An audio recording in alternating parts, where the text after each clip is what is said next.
भगवत प्राप्ति सोपान भाग 9 में श्रीनाथ जी के गोवर्धन के मंदिर में अष्ट छाप के कवि भक्त शिरोमणि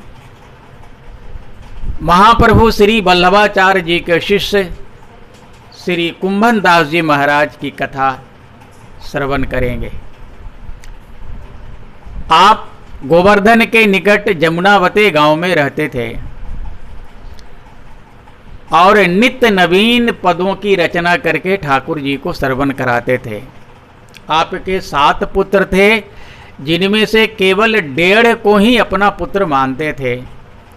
कृष्णदास जी केवल ठाकुर जी की गैया चराते थे, इसलिए आधा पुत्र, और चतुर्भुज दास जी नाम जप भी करते थे और ठाकुर जी की सेवा भी करते थे, इसलिए उनको पूरा पुत्र मानते थे। शेष 5 ठाकुर जी से विमुख थे।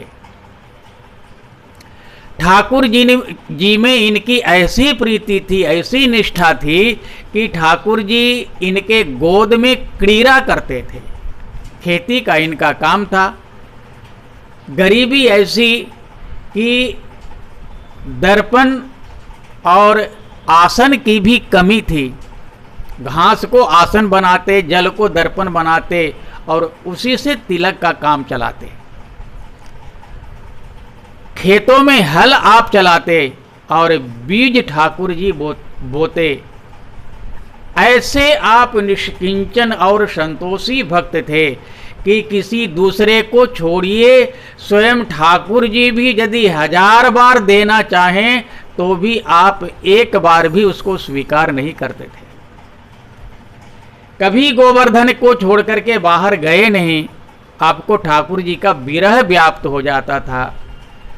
ठाकुर सूरदास जी के समकालीन संत होने के कारण आप में भगवान की भक्ति कूट कूट करके भरी हुई थी। आपने जिया तो श्रीनाथ जी के लिए और दीर्घ जीवन जी करके 115 वर्ष की अवस्था में शरीर छोड़ा तो श्रीनाथ जी के लिए। धन संत श्री कुंभन दास जी महाराज और धन आपकी भक्ति। आप पर तो 100 जीवन बलिहार है, वो भी कम पड़ेगा। नारायण नारायण नारायण। धन्यवाद। Thank you.